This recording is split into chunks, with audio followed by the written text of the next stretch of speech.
नमस्कार, news uncut मध्ये आपलं स्वागत। बुलेटिनच्या सुरुवातीला वेगवान आढावा घेऊयात काही ठळक बातम्यांचा।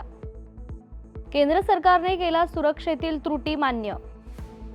काश्मीरमधून महाराष्ट्रात परतलेल्या प्रवाशांची संख्या वाढली। कृष्णा आंधळेला पकडण्यासाठी एसआयटीत 2 नव्या अधिकाऱ्यांची नियुक्ती। आणि महाराष्ट्रातील ओला कंपनीचे 121 स्टोअर्स बंद होणार। नमस्कार, मी साक्षी पांचाळ आणि आपण पाहताय न्यूज अनकट। हेडलाईन्स नंतर आता पाहूयात बातम्या विस्ताराने। सर्वात पहिली एक महत्त्वाची आणि मोठी बातमी। पहलगाम हल्ल्यासंदर्भात माहिती देताना केंद्र सरकारने सुरक्षेत त्रुटी असल्याचं मान्य केलंय। सर्वपक्षीय बैठकीनंतर संसदीय कामकाज मंत्री किरण रिजिजू यांनी देखील ही माहिती दिली आहे। दरम्यान कारवाईसाठी विरोधी पक्षांचा केंद्र सरकारला पाठिंबा असेल असं विरोधी पक्षनेते राहुल गांधींनी जाहीर केलंय। पहलगाम येथे झालेल्या दहशतवादी हल्ल्यानंतर जम्मू काश्मीरमध्ये असलेल्या महाराष्ट्रातील पर्यटकांना आणण्याची मोहीम आखण्यात वेग आला असून शुक्रवारी 232 प्रवाशांसाठी विशेष विमानाचं नियोजन करण्यात आल्याची माहिती केंद्रीय मंत्री मुरलीधर मोहोळ यांनी दिली आहे। तर इंडिगो कंपनीचे हे विमान आज दुपारी श्रीनगरवरून महाराष्ट्राकडे येणार आहे। वळूयात पुढच्या बातमीकडे। हिंदुस्तान जिंदाबाद, पाकिस्तान मुर्दाबाद अशा घोषणा देत पुण्यात 50हून अधिक गणेश मंडळांच्या कार्यकर्त्यांनी बेलबाग चौकात निदर्शनं केली आहे। तर यावेळी काश्मीरमधील पहलगाम येथे पर्यटकांवर झालेल्या भ्याड हल्ल्याचा तीव्र निषेध पुण्यातील गणेशोत्सव मंडळाच्या कार्यकर्त्यांनी एकत्रित केलाय आणि या निदर्शनात विविध मंडळांचे कार्यकर्ते, पदाधिकारी उपस्थित होते। पाहूयात पुढची बातमी। संतोष देशमुख हत्या प्रकरणी काल सुनावणी पार पडली। याच पार्श्वभूमीवर कृष्णा आंधळेच्या शोधासाठी एसआयटी मध्ये आणखी 2 अधिकाऱ्यांची नियुक्ती करण्यात आल्याची माहिती धनंजय देशमुख यांनी दिली आहे। तसेच विष्णू चाटे याला बीड जिल्हा कारागृहात ठेवावं यासाठी अर्ज देखील सादर करण्यात आल्याची माहिती त्यांनी दिली आहे। जेल प्रशासनाकडून काही महत्त्वाची माहिती अद्याप मिळालेली नसल्याने ती मिळवण्यासाठी 2 नवीन अर्ज सादर करणार असल्याची माहिती धनंजय देशमुख यांनी दिली आहे। या सगळ्या तपास कार्यामध्ये जे काही अधिकारी नेमलेले होते, ज्या समित्या नेमलेल्या होत्या, त्याच्यामध्ये जी एसआयटीची जी समिती होती त्याच्यामध्ये 2 अधिकाऱ्यांची नियुक्ती मागच्या 2-4 दिवसापूर्वी झाली 17 तारखेला। तर ती या अनुषंगाने असेल असं माझा अंदाज आहे की जो फरार आरोपी आहे कृष्णा आंधळे, त्या संदर्भात अधिकची माहिती किंवा त्याच्या तपासासंदर्भात त्या कामासाठी किंवा जे राहिलेलं सप्लिमेंटरी चार्जशीट आहे त्याच्यात कुठं यांची मदत होते का अशा कारणास्तव त्यांना घेतलेलं असेल असं माझा अंदाज आहे। आणि जे आरोपी विष्णू चाटे त्याच्या ट्रान्सफरबद्दल जे काही अर्ज केलेला होता त्याची पण ऑर्डर अजून बाकी आहे, कारण स्वतःच अर्ज दिला होता की सुरक्षेच्या कारणास्तव मला लातूर इथं ठेवण्यात यावं आणि परत त्यांचाच अर्ज आला आहे की जे काही अडचणी आहेत त्यांना, परंतु ते आपल्यासाठी महत्त्वाचं नाही, त्यासाठी कोर्ट आहे आणि कोर्ट त्याचा निर्णय घेईल एवढंच। आमचे 2 अर्ज असतील की यासह बुलेटिन मध्ये आपण एक छोटीशी विश्रांती घेऊयात। पाहत रहा न्यूज अनकट। मला माहिती आहे थोडा वेळ लागतोय, पण इतक्या दिवसांच्या लपंडावानंतर मी आता वचन देते की मी तुमची साथ कधीच सोडणार नाही। सोशलवर तर सबशेल, तुमच्या फोनवर मी कायम तुमच्या सोबत असेल। आता मी तुम्हाला कधीच एकटं नाही सोडणार, प्रॉमिस। काय करता इथे? अहो, स्वरंग मराठी नवे कार्यक्रम घेऊन परत येतेय। काय म्हणतोस लेका? हो मग आता आम्हीच नाही का लग्नाआधी कोर्टशिप करतोय। अगदी तसंच स्वरंग मराठी टीव्हीवर यायच्या आधी आपलं मनोरंजन YouTube आणि सोशल मीडियावर करणार आहे। बरोबर, चालू दे तुमचं। ओ अहो, चाललात कुठे? आधी लाईक शेअर सबस्क्राईब तरी करा। स्वरंग मराठी घेऊन येत आहे नवीन कार्यक्रमांची लयलूट। आता पहा कधीही, कुठेही आणि कितीही, तेही तुमच्या मोबाईलवर। अरे मग बघताय काय? ज्यांनी केले नसेल त्यांनी लगेच स्वरंग मराठी YouTube चॅनलला सबस्क्राईब करा, जेणेकरून पुढचे अपडेट्स तुम्हाला मिळत राहतील।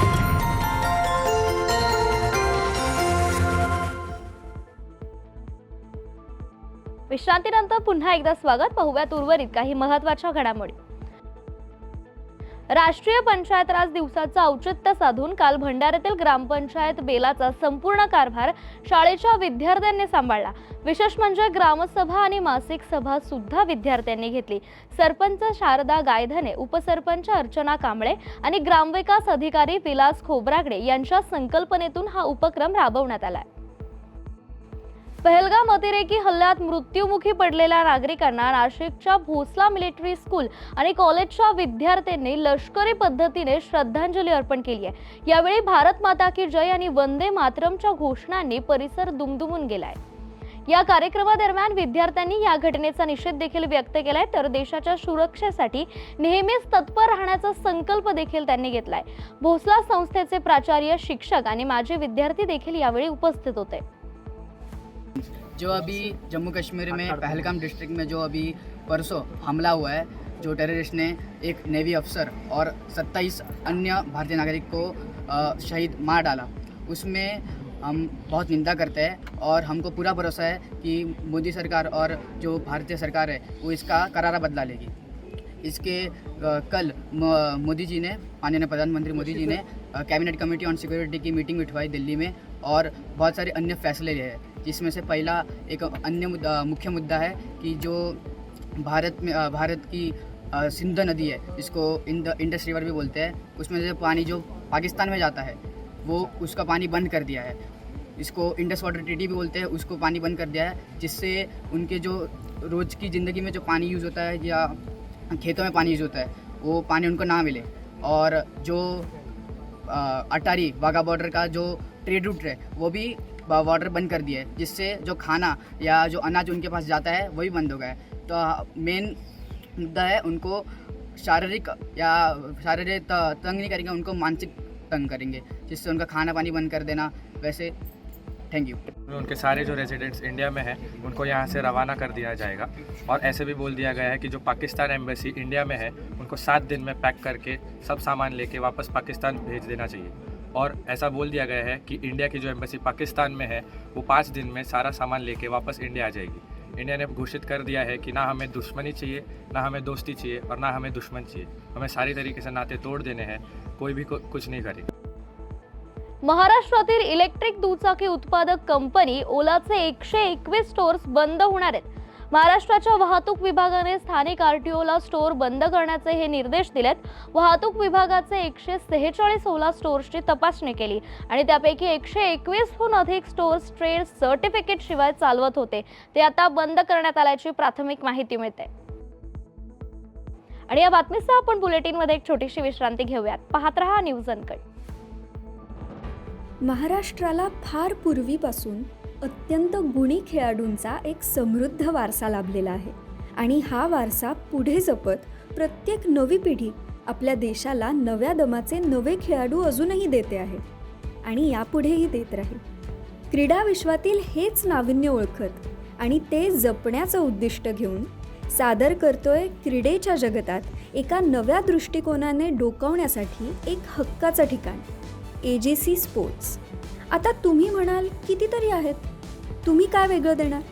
तर आम्ही घेऊन येत आहोत महाराष्ट्राचं पहिलं संपूर्ण मराठी स्पोर्ट्स चॅनल। मराठी प्रेक्षकांसाठी कबड्डी, फुटबॉल, खो खो, मल्लखांब अशा ग्रामीण तसंच शहरी भागात प्रसिद्ध असणाऱ्या यासारख्या अनेक खेळांचं थेट प्रक्षेपण, तज्ज्ञांचं विश्लेषण आणि स्थानिक खेळाडूंच्या प्रेरणादायी कथा इथे पाहायला मिळतील। आजपर्यंत आपले खेळ जागतिक स्तरावर पोहोचले नाही, पण आता मात्र ते बदलणार। आम्ही स्थानिक खेळाडूंना मोठ्या संधी देण्याचा संकल्प केला आहे। मराठीमध्ये जगभरातील स्पोर्ट्सचे सर्वोत्कृष्ट कव्हरेज मिळवण्यासाठी AGC स्पोर्ट्सला आजच जॉईन करा। तुम्ही आयोजित करत असलेल्या छोट्या छोट्या स्थानिक, जिल्हास्तरीय किंवा राज्यस्तरीय स्पर्धांना एक ग्रँड लुक देण्याकडे आमचं लक्ष असेल। रोज पहाटे उठून आपल्या खेळाची प्रॅक्टिस करणारे, ऑलिम्पिकसारख्या स्पर्धांमध्ये पदकं मिळवण्याची स्वप्न पाहणारे आणि त्यासाठी भरपूर कष्ट घेणारे असे विविध भागांमधले गुणी खेळाडू हे असतील आमचे हिरो। चला तर मग आपल्या खेळाला आपली ओळख देऊया।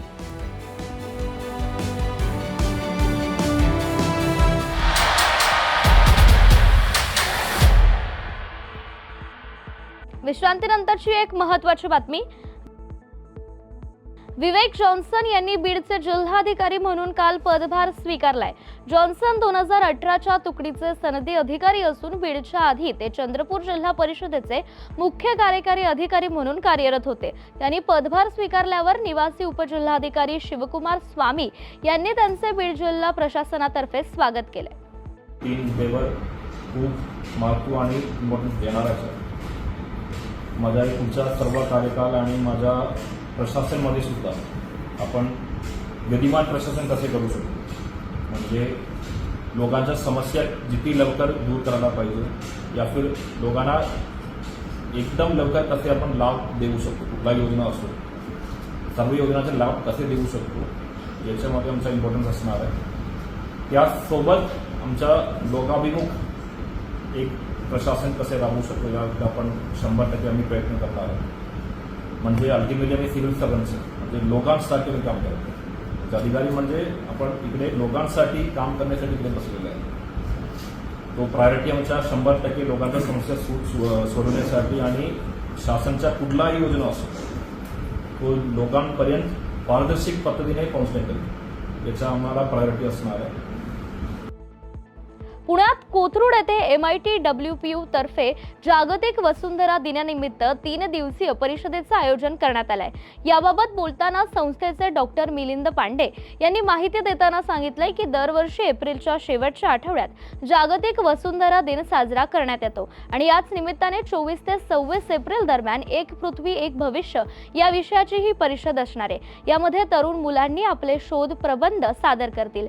न्यूट्रिशन, फूड आणि ॲग्रिकल्चर अशा विषयांना धरून ही परिषद होणार असल्याची माहिती मिळते.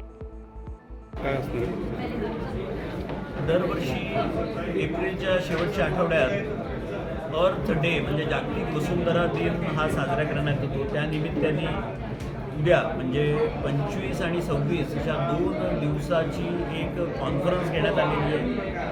वन अर्थ वन फ्युचर, एक पृथ्वी एक भविष्य या विषयाशी संबंधित ही कॉन्फरन्स आहे. ती सगळ्यांसाठी निःशुल्क ओपन आहे.